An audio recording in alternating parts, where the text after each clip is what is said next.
Começa agora tudo que rola no mundo pop, nerd e geek. Nerd Raiz. Nerd Nutella.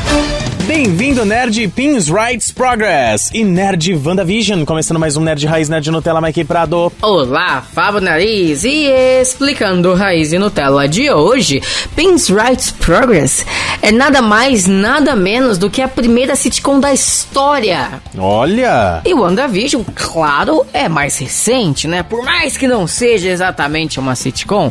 E o assunto de hoje é a nossa análise, as nossas impressões do terceiro episódio de WandaVision. Então, vinheta.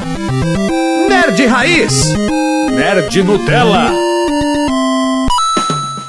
Nariz. Olá! Olha pra mim, melhor episódio até agora, hein? Cara, esse episódio foi justamente aquilo que a gente comentou no episódio que fizemos sobre o episódio 1 e 2 de WandaVision, ou WandaVision, depende do jeito que a pessoa gosta de falar, né? Mas é justamente aquele episódio que teve várias piadas como uma sitcom normal, mas teve muito mistério e muita coisa sem explicar. Exatamente. Nesse caso, a série, esse episódio em específico, faz muitas referências a sitcoms da década de 70, né?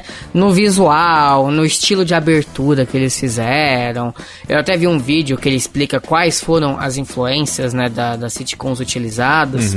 E nesse vídeo que eu vi, por falar nisso, o cara, ele salienta que tem um momento da abertura em que eles recriam um take igualzinho à abertura de uma série de televisão específica, só que é um momento em que aparece vários pentágonos mostrando o rosto deles, né? Vários pequenos pentágonos, né? Sim. Ele diz que essa cena é igualzinha de uma sitcom, só que na sitcom em questão são quadrados, não são pentágonos. Mas qual que é o lance que ele quis dizer com esses pentágonos? Pentágonos é o símbolo da EMA, que nós até já citamos no final do episódio 2, que apareceu um cara vestido de apicultor, que é justamente o uniforme da EMA nos quadrinhos. Assim, a pessoa em questão, ele tava com o símbolo da sword, né, da espada nas costas. Mas nada impede de ter infiltrados da EMA na espada também. Só uma teoria. Sim. Mas falando do episódio específico, o episódio inteiro é centrado na gravidez da Wanda.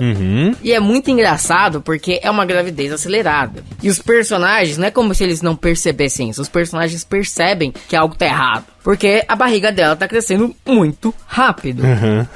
E é legal as piadas que eles fazem com essa gravidez inesperada.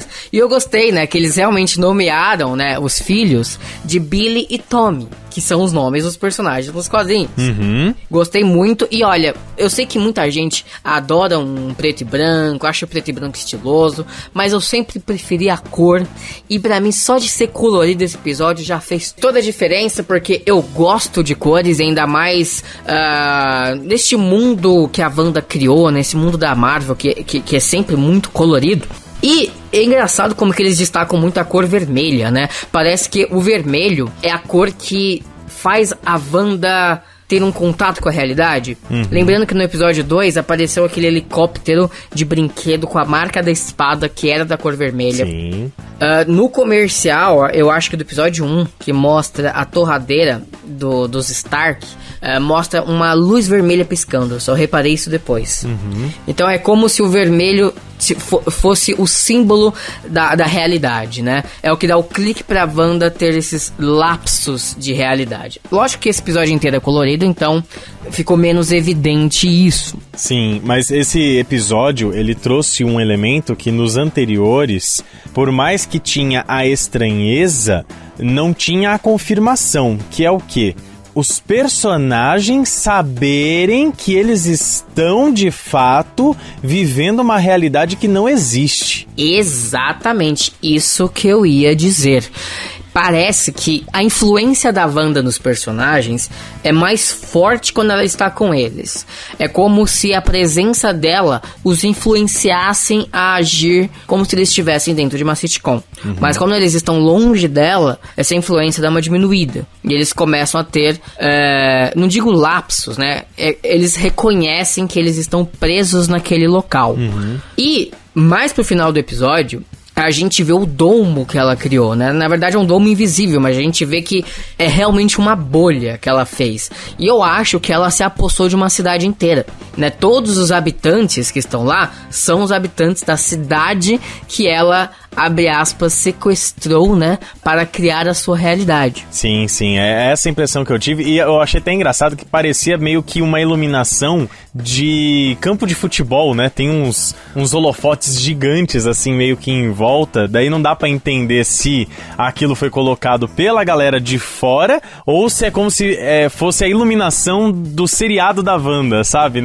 Eu fiquei meio perdido nessa parte. Mas esses holofotes apareceram bem junto desse domo que ela criou. Eu acho que foi a galera da SWORD que colocou. Eu acho que a galera da SWORD descobriu que ela fez aquele local, né, de refém, só que eles não conseguem entrar e decidiram iluminar exatamente o espaço que ela sequestrou pra ela, por assim dizer. E a Monica Rambeau, né, que na série é Gerardine, o nome dela? Então, eu tinha entendido, quando ela falou a primeira vez, que era Dinogênio, eu pensei que era uma referência, mas não, ela fala Gilardini, alguma coisa assim, é um nome bem estranho, né, não comum pra gente, mas é como se fosse Gilardini, né, o nome dela. Gerardine, algo assim. Então, ela tem uma importância bastante grande no episódio. Primeiro, na parte da comédia em si, ela é tipo a vizinha que não para de falar. Né? É a vizinha que traz momentos constrangedores. A Wanda, ela tá tentando esconder a gravidez da Gerardine, da Monica Rambeau, no caso, e ela não sai da casa da Wanda, e a Wanda tá desesperada, tentando fazê-la embora, ela não vai, é a vizinha chata que se recusa a ir embora. E por que eu acho que é realmente a influência da Wanda que faz as pessoas agirem diferente? Porque a Monica Rambeau, ela tava sendo a Gerardine, a personagem que, abre aspas, a Wanda estabeleceu pra ela. Ela só sai do transe quando a Wanda lembra do Pietro. Sim. Porque assim, vamos lá, como eu te falei, nós falamos aqui, o episódio inteiro é sobre a gravidez da Wanda, e no final do episódio, os filhos dela nascem, que são 2 meninos, que, como eu disse, é o Billy e o Tommy. E vale dizer que nos quadrinhos, o segundo gêmeo também foi uma surpresa. Ah, que legal. Foi algo até que similar ao que aconteceu na série, só que menos engraçado, né? Que foi algo de exagerado, né? Cheio de humor, mas nasce um e nos quadrinhos nasce um e ela não sabia que tinha outro pra vir. Sim. Enfim, e após o nascimento dos gêmeos, do Billy e do Tommy, ela tá tendo uma conversa com a Gerardine, com a Monica Rambeau, no caso, e ela diz pra ela que também é uma gêmea. E aí a Gerardine olha pra ela e a gente percebe que ela sai do transe. Sim. E ela diz, seu irmão foi morto pelo Ultron, não foi? E é esse o momento que a Wanda percebe que a Gerardine, não deveria falar isso. Não deveria estar ali.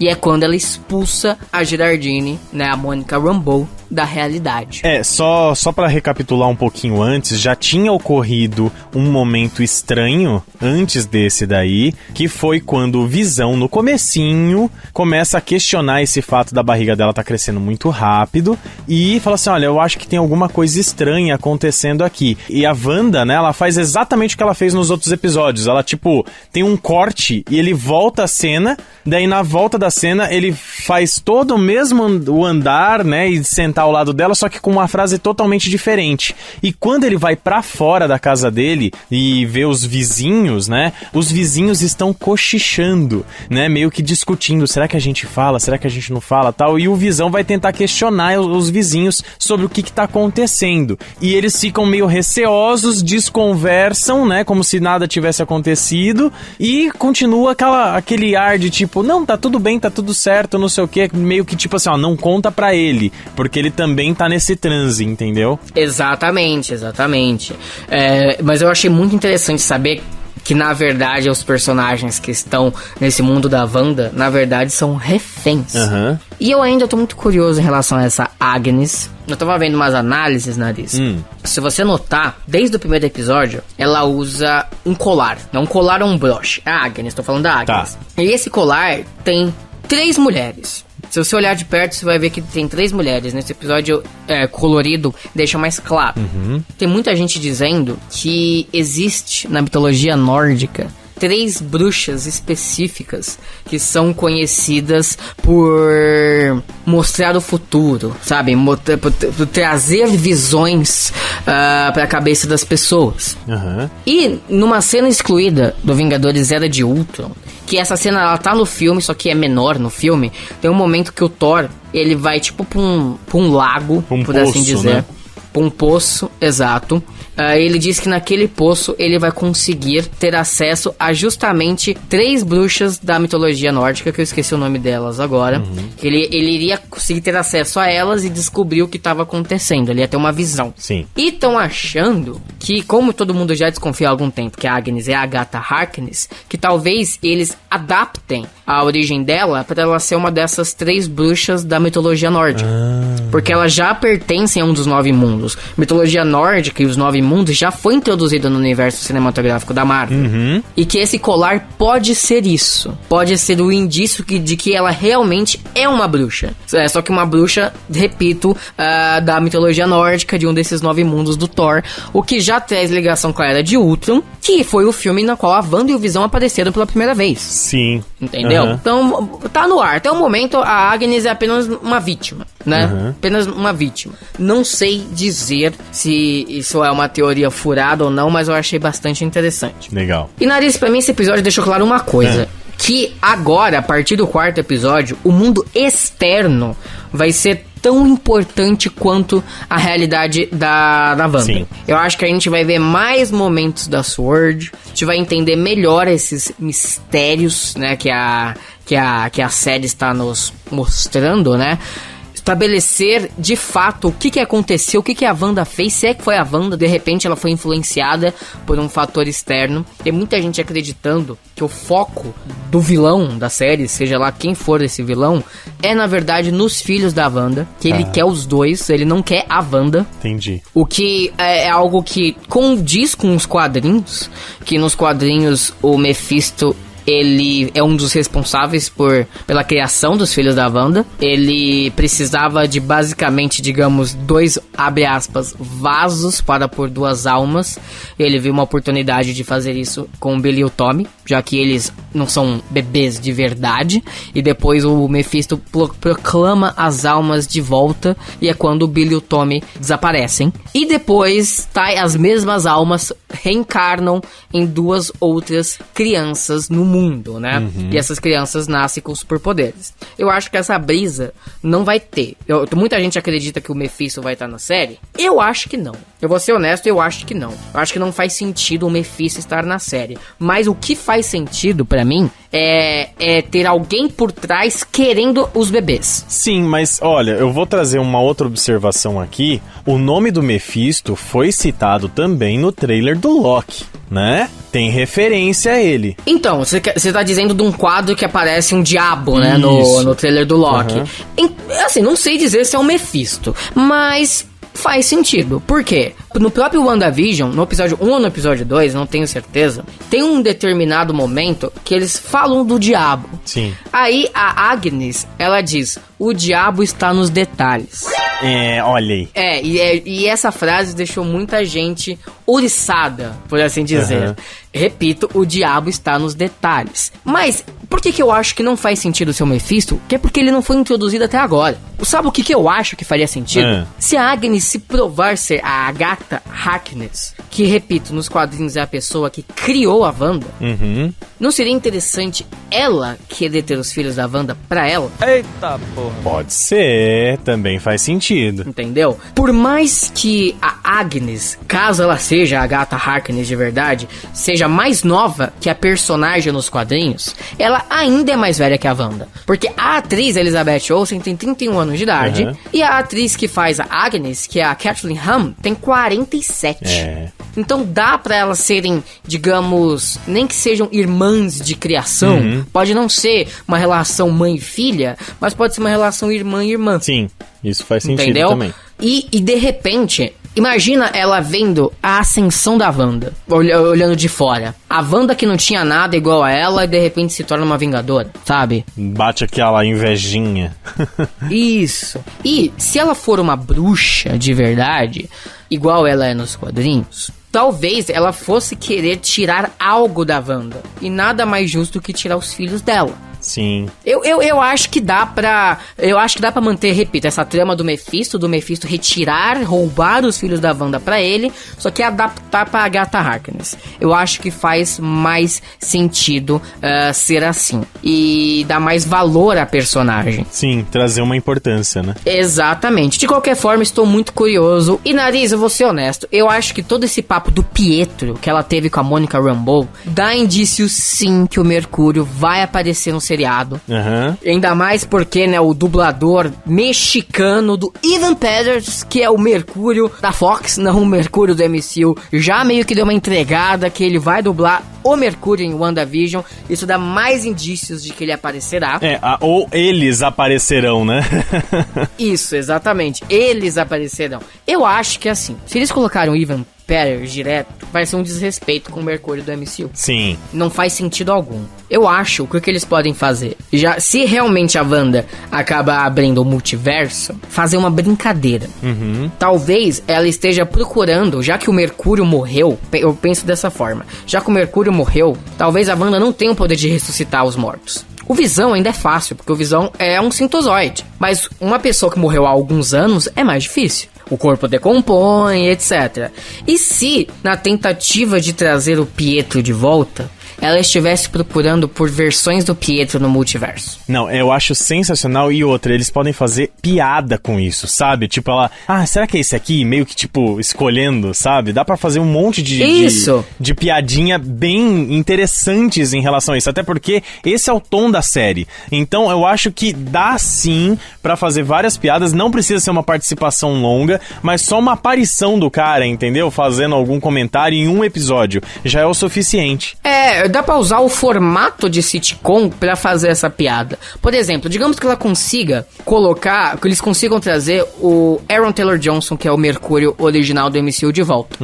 Só que algo dá errado, e no episódio seguinte, aparece o Evan Peters interpretando o mesmo personagem. Porque é comum em sitcom trocar os atores. Sim. Aí dá pra fazer uma piada em cima disso. Nossa, como você está diferente.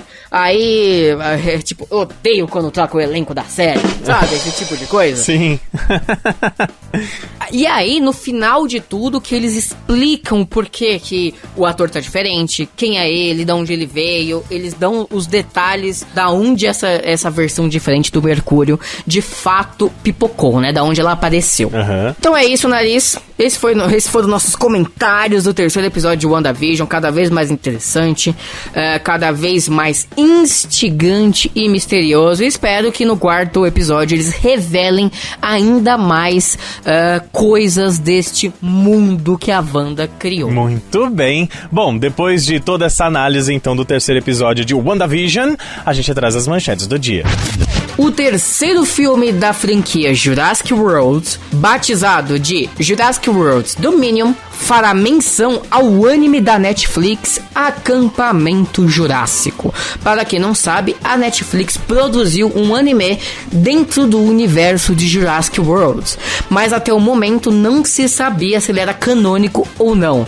Agora temos a confirmação, ele é canônico sim. A terceira temporada da série The Boys, no episódio 6, adaptará a polêmica história Herogasmo, onde os super-heróis se juntam em uma ilha para fazer um surubão, usando a desculpa de que estão saindo do planeta para enfrentar uma ameaça intergaláctica. Só que, na verdade, eles somem para transar. Um remake do jogo Star Wars Knights of Old Republic parece que está em produção, diz rumor. A atriz Jamie Alexander chegou na Austrália para gravar Thor Love and Thunder. Ela interpreta a Lady Sif. O filme Um Lugar Silencioso, parte 2, sofre outro adiamento. A estreia agora deve acontecer no dia 17 de setembro de 2021. Isso se todos forem vacinados a tempo e os cinemas reabrirem até lá. O prelúdio de Kingsman também foi adiado. Agora ele está programado para estrear em 20 de agosto de 2021. O quadrinista Jim Starlin, criador do Thanos e do personagem Shang-Chi, acredita que o Titã Louco aparecerá em Os Eternos. E algumas pessoas estão dizendo que ele acabou entregando o ouro, pois não era para ele dizer que Thanos estaria em Os Eternos. Na mesma entrevista, Jim Starlin disse que iria fazer uma participação especial no filme do Shang-Chi, porém, por causa do Covid-19, essa participação, infelizmente, não deu para ser gravada. Rumor aponta que Coringa irá aparecer na 3ª temporada de Titãs. Muito bem, depois das manchetes a gente encerra o Nerd Raiz Nerd Nutella. Muito obrigado a você que faz download aí por todas as plataformas, principalmente se você ouve através da Aurelo, porque a Aurelo, cada play que você dá, você já ajuda a gente aí a continuar com esse projeto que é o Nerd Raiz Nerd Nutella.